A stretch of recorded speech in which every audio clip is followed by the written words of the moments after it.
Hello, everyone. My name is Allanah Caesar, and welcome back to our Workforce Wednesday series. We're doing a career discovery with individuals from the community that's willing to share some insights on what they did to enter the workforce and what training, development, what things did they have to grow and build on as they were trying to figure out what they wanted to do in life. So I want to introduce you all to Mrs. Krystal Riley.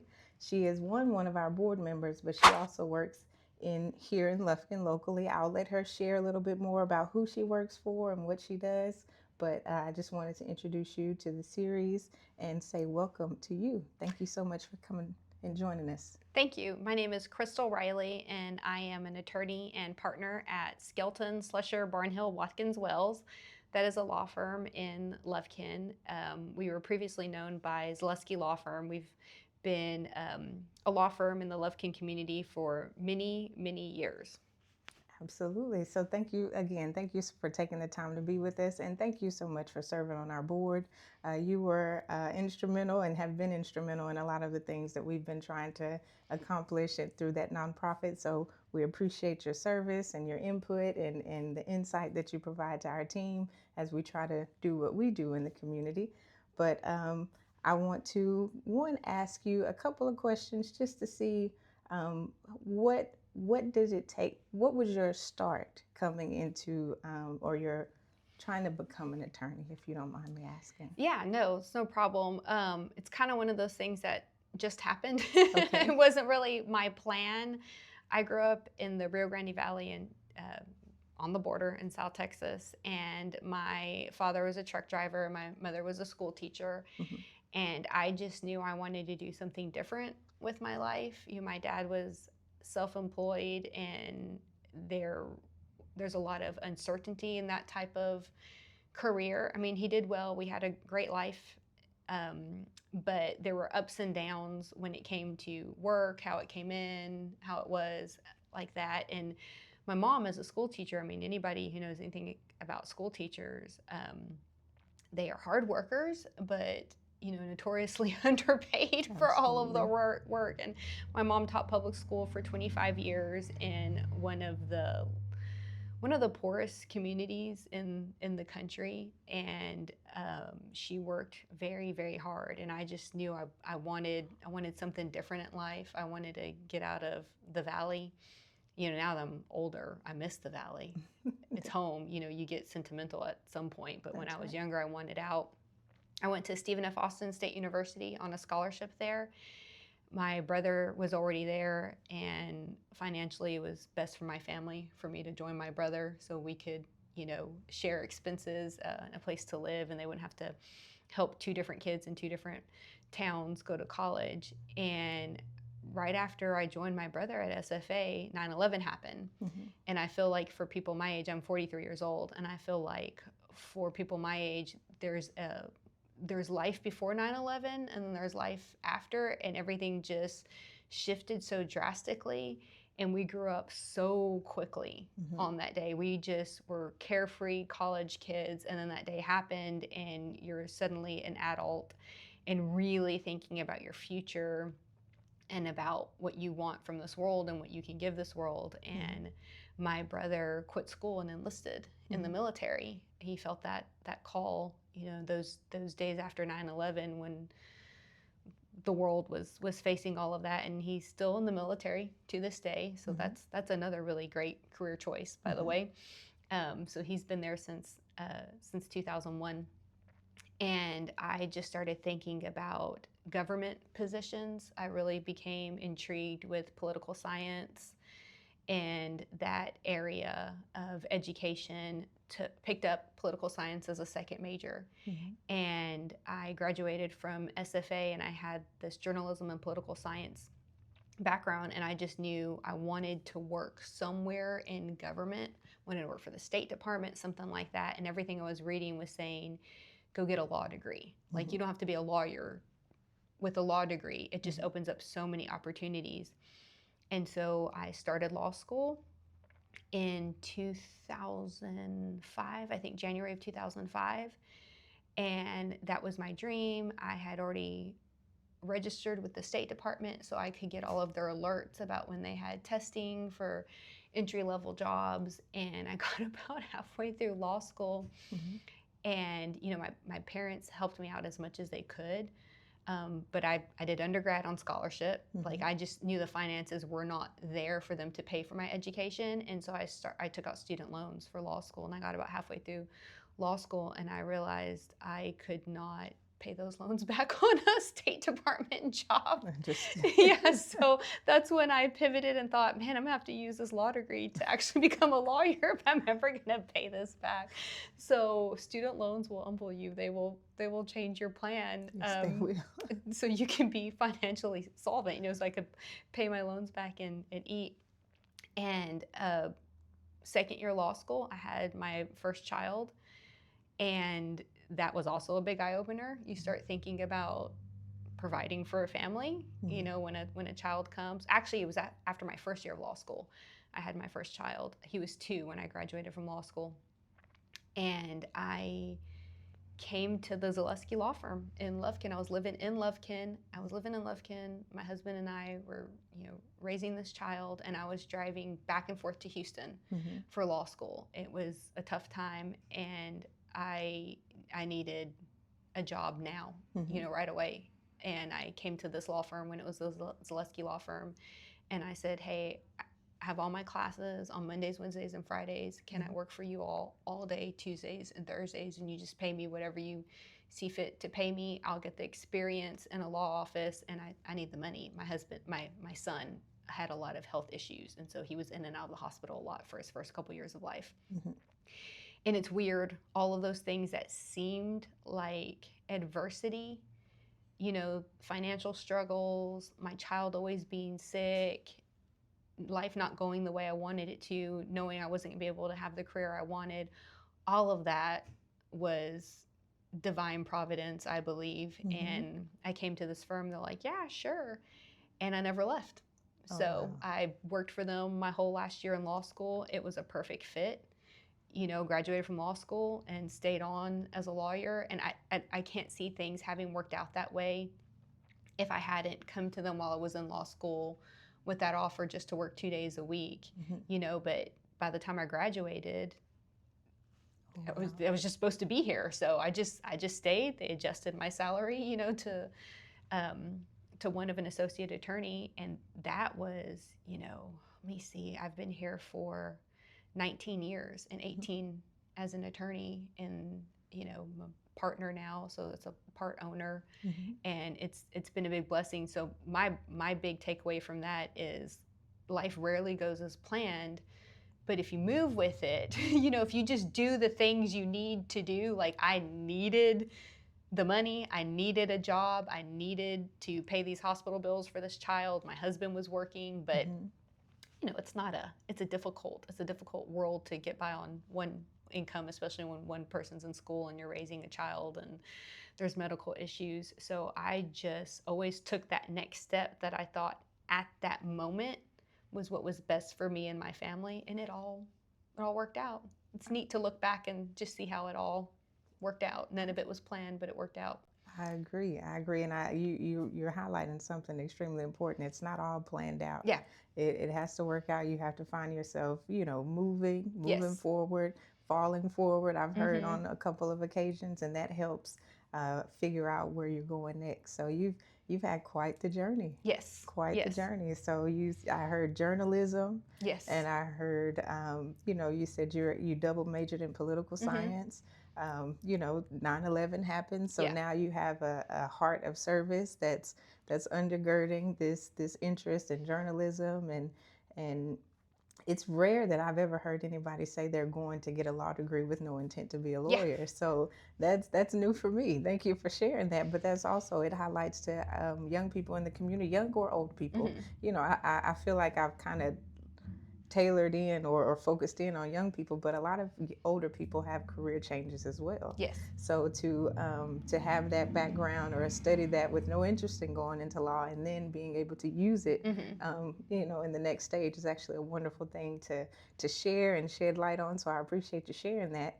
Now, this heart of service that you had, how did that tweak your what you were searching for as far as what you were going to learn or what skills you were going to try to develop for where you were heading next? So when I was in law school, and this is just part of it too, the way it happens, because I was commuting back and forth, I didn't have a lot of ability to pick and choose my classes as I wanted, because I had my child and I wanted to be with him as much as possible, and then I was having to earn income here.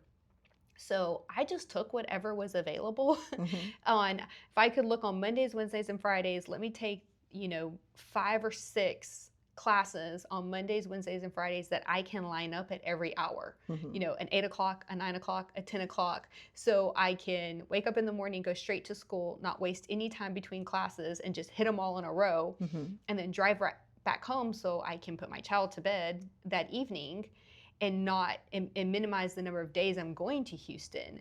And sometimes I would get a little envious of some of the people I was in law school with, because they were doing it the right way.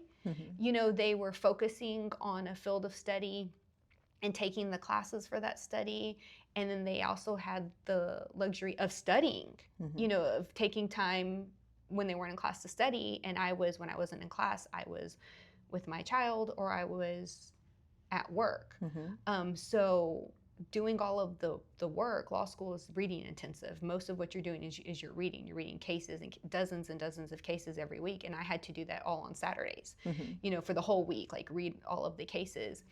And sometimes I felt like I was at a disadvantage, because I would go from like oil and gas class to trademarks, or just something like none of it fit, right? And I just thought, I got to take what's there. I can't come on Tuesdays and Thursdays. I don't have the money for gas, and I need to be making money at my Tuesday, Thursday job. But it really prepares you. I work in Lufkin.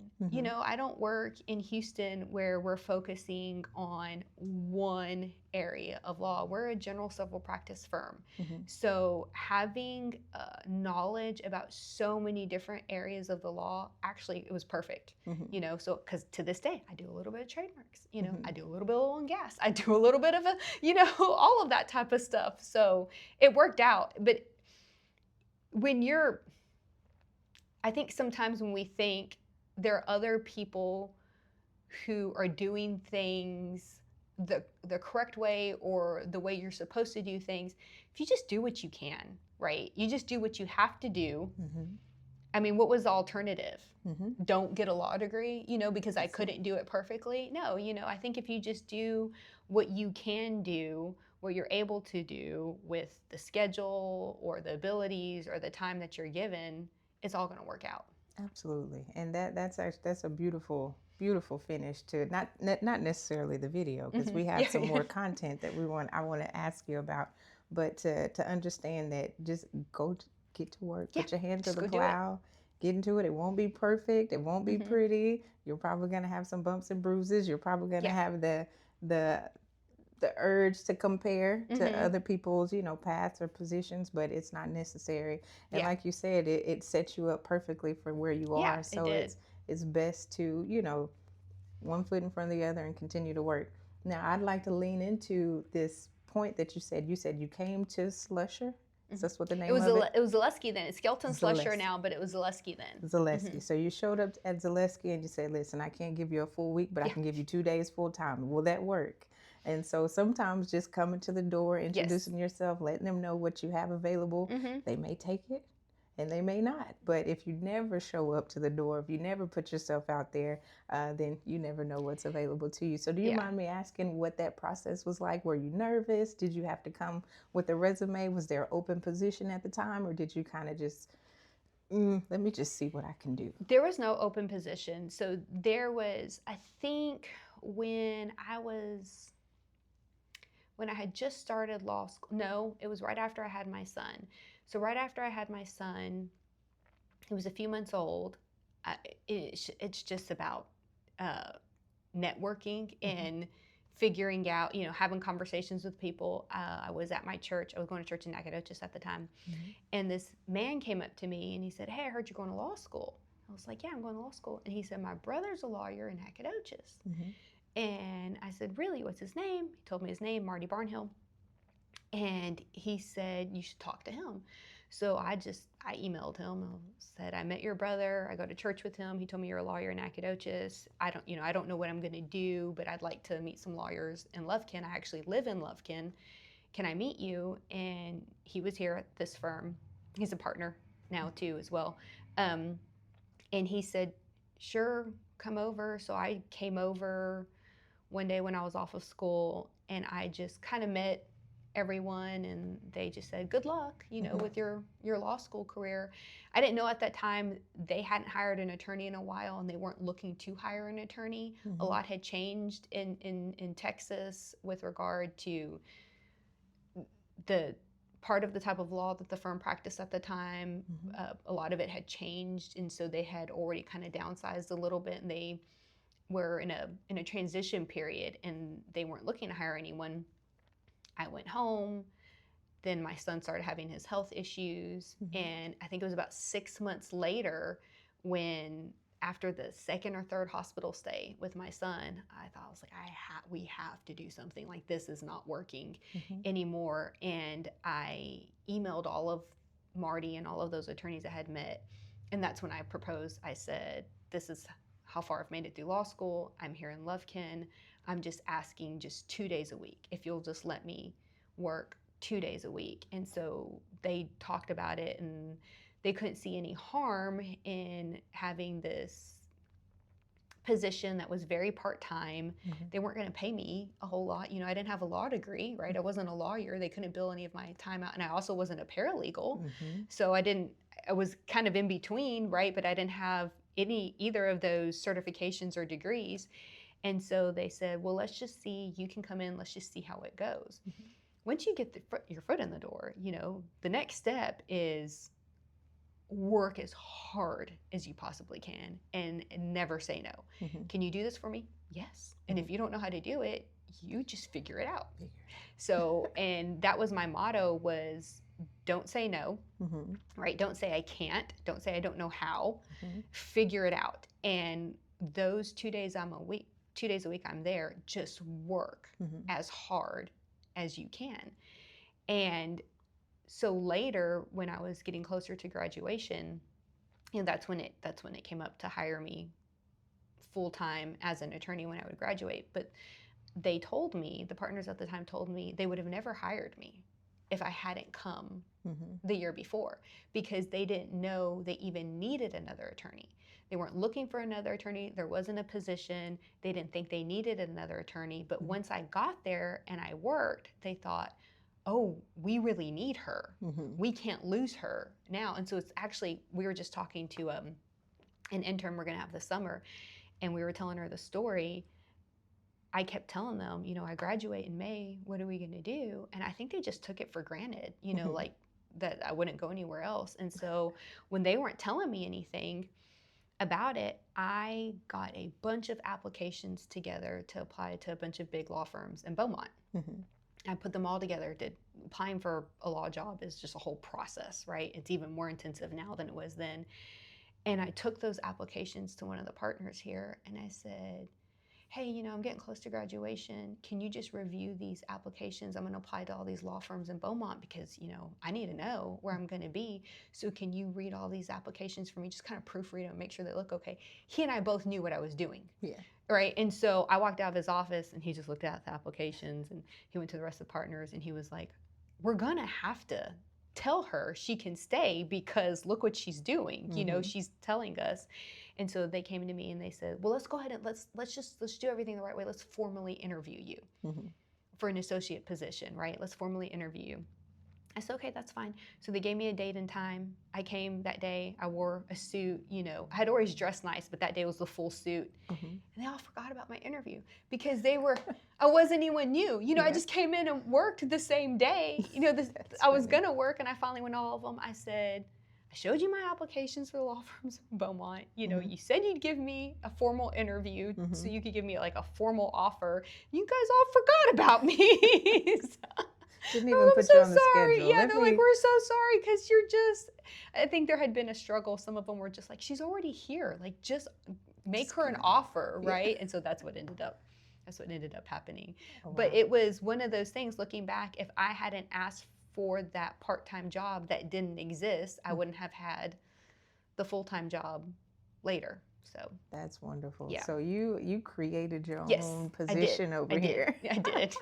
That's wonderful. And that to me, that's a wonderful end to this series and this segment. You've shared some wonderful insights with our audience. Um, do it scared. You Yeah. know, you mentioned go for it. Don't don't say no Yeah. when you're given a chance to put your foot in the door. Don't say no. Get to work.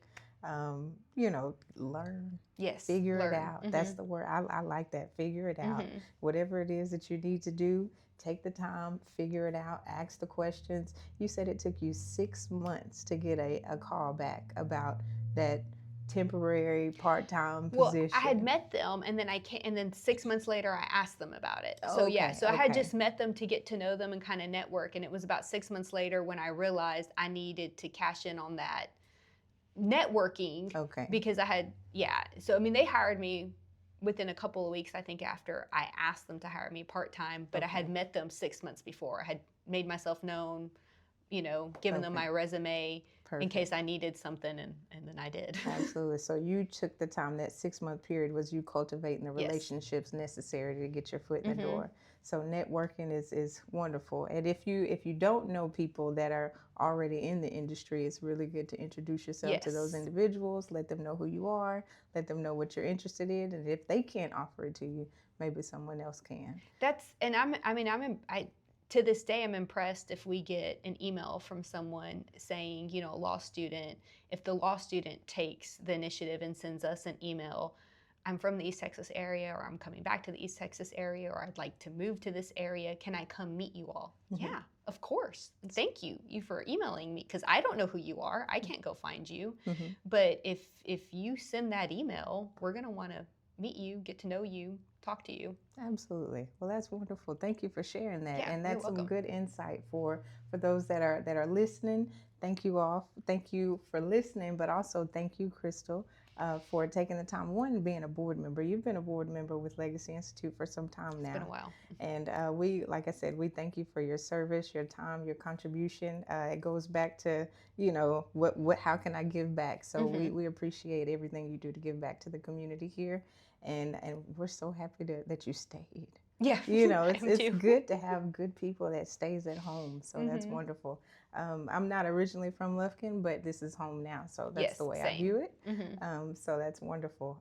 Thank you again for You're your welcome. time. Thank you for sharing. If you all have any questions, or if there are any law students that have, if you haven't sent that email, go ahead and do so, because this will be a good time to at least introduce yourself, network, get your foot in the door. Yes. And if you don't have an interest in being a lawyer or an attorney or anything in that field, that's okay. This is still good information to use across any industry. So network, meet people, get your foot in the door. Don't say no, especially if you're trying to solidify a position. You want them to know that you're willing and you're ready. Yes, So exactly. thank you so much for You're your welcome. time. Thank you.